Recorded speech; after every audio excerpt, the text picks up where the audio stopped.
خب دیدیم که در واقع اون گروه‌های ایرانی که به عنوان اقوام شناخته میشن که قوم نیستن به اون صورت، هیچ کدوم نه تبارشناسی جداگانه از همدیگه دارن و نه به قول گفتنی سرزمین جداگانه از همدیگه دارن، چون همشون دارن اولا توی فلات ایران زندگی میکنن. اونایی هم که بیرون از فلات ایرانن ادامه کسانی هستن که تو فلات ایران زندگی میکنن. و نکته دیگه اینه که اونایی که حتی بیرون از فلات ایران زندگی میکنن هم در سرزمین هایی زندگی میکنن که روزگاری بخشی از ایران بوده، بنابراین اونا یک سرزمین مشترک با هم دیگه دارن. حالا شما ممکنه بگید که خب ما جایی داریم به نام لرستان، یه جایی داریم به نام کردستان، یا مثلا کردستانات داریم. ببینید اینا اسامی جدیده.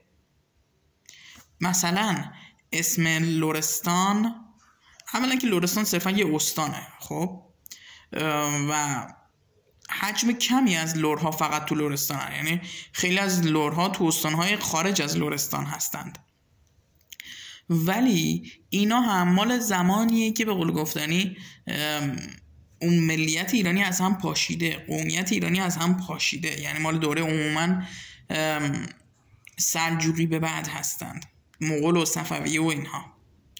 مثلا اسم کردستان اولین بار تو دوره ایلخانی باب شد، اونم سرزمین هایی رو شامل می شده که الان بعضیشون اصلا کردنشین نیستن، یعنی به قول گفتنی هنوز بار قومی حتی پیدا نکرده بود این اسم کردستان.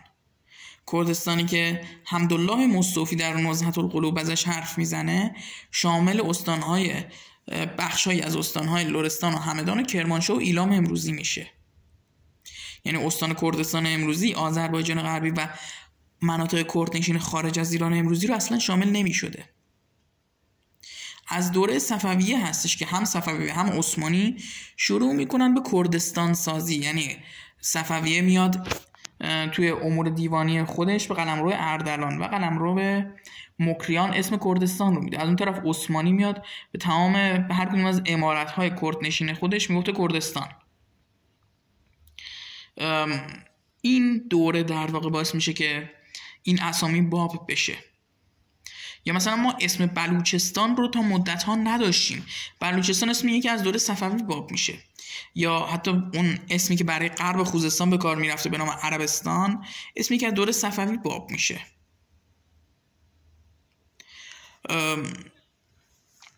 و بنابراین میخوام بگم که این تیره های ایرانی یا گروه های زبانی ایرانی باز همشون یک سرزمین مشترک دارن. میرسیم به مورد بعدی، یعنی زبان. خب زبان رو ببینید، ما وقتی در مورد اتنیسیتی یا اتنوس حرف میزنیم عموما متاسفانه متر و معیار همه اروپاست. یعنی اصلا چون طبیعی هم هستش، چون اون کسانی که اومدن این دانش رو ایجاد کردن و بهش پرداختن اروپایی ها بودن، وگرنه ما شرقی ها که با این چیزا سر و کار نداشتیم به اون صورت. و توی اروپا هم تا یک دوره‌ای ما مثلا قوم توتونیک رو داریم، قوم ژرمن رو داریم، ولی همین قوم ژرمن الان به چندین کشور و ملت به معنای حقوقیش تبدیل شده، در حالی که هنوز خیلی از اینا هنوز یک قومن. یعنی واقعا یک کشور بلژیک رو شما ببینید، درگیری بین فالامان ها و عرضم به خدمتتون که متاسفانه اسمشون یادم رفته، اون مردم فرانسوی تبار بلژیک رو، والونی ها. خب اینا بله زبانشون با هم متفاوته، سرزمینشون متفاوته. خب چون بلژیک یک کشوریه که اصطلاحاً یک کشور حائل هستش، یعنی یک کشور به معنای طبیعی نیست، یک کشور مصنوعیه که ایجاد شده تا اختلاف بین فرانسه و آلمان رو حل کنه، و هلند. ولی هلند مثال بهتریه. هلندی ها و آلمانی ها خب خیلی با هم دشمنن، ولی واقعیت اینه که اینا یه قومن، زبانشون چندان تفاوتی با هم نداره. بله تقریبا اینا از 800 سال پیش جدا از هم زندگی میکنن، 800 سال هم نه، 1000 سال پیش توی دوره‌های هم با هم بودن، مثلا در قالب امپراتوری مقدس روم. ولی واقعیت اینه که اینا خب از هم جدا شدن خیلی وقته. با این حال میخوام بگم که این جدایی های اینها که ملت جداگانه یا قوم جداگانه به حساب بیان میشه جنبه سیاسی داره. یعنی چون کشورهای جدا هستن بنابراین میخوان همیشهشون رو از هم جدا کنن. مثال بهترش تو یوگسلاوی هستش. مثلا ما قوم اگه بخوام بگیم باید بگیم قوم اسلاو جنوبی، یا شاید این درست نباشه، بهتر بگیم قوم سرب کروات، چون اسلاو جنوبی شامل بلغارها هم میشه. قوم سرب کروات داریم، یعنی اینا یه قومن، زبانشون یکیه، سرزمینشون یکیه، تبارشون یکیه، همه چیز، لباسشون یکیه، همه چیزشون یکیه. ولی چون دو تا کشور جداگانه از هم شدن بعدها و البته اختلاف مذهبی باعث شده که از هم جدا بشن، چون کروات‌ها کاتولیکن و سرب‌ها ارتدوکسن، بنابراین اینا اصلا حاضر نیستن اشتراکاتی که با هم دارن رو بپذیرن، خودشونو کامل متفاوت از هم میدونن و سعی میکنن تبارشناسی جداگانه هم برای خودشون درست بکنن. حالا ما میایم توی ایران، یک عده میان همون چیزی که تو اروپا هست و عیناً میان تو ایران پیاده میکنن، میگن خب کردا چون اسمشون با بقیه فرق داره پس اینا یه قوم جداان، لورها ایزن، چون هم گیلک‌ها ایزن، همینطوری تقسیم بندی میکنن و در واقع عواملی که تفاوت ایجاد میکنه هم کلا توی زبان و مذهب تقسیم میشه. این لباساشون هم لباسای ایرانی چندان تفاوتی با هم نداره. لباس واقعا لباس شما عکسای قدیمی رو نگاه کنید، مثلا دوره مشروطه، اون گیلانی یا اون مازندرانی یا اون کرمانشاهی یا اون به قول گفتنی بختیاری یا نمیدونم بلوچ نه چندان، البته خراسانی هم تا حدودی، یعنی شمال خراسان تفاوتی تو لباس با هم دیگه ندارن. شما لباس تبریزی های دوره مشروطه ببینید فرقی با لباس اون گیلانی و بختیاری نداره. این لباس سازی هایی که ما امروز داریم میبینیم اینا مسئول دوره پهلوی هستش. متاسفانه تو دوره پهلوی طی سیاست‌های شبه سوسیالیستی که پیاده کردن اومدن به تقلید از شوروی گفتن خب ایران کثیرالاقوامه و اومدن برای هر کدوم لباس جعل کردن.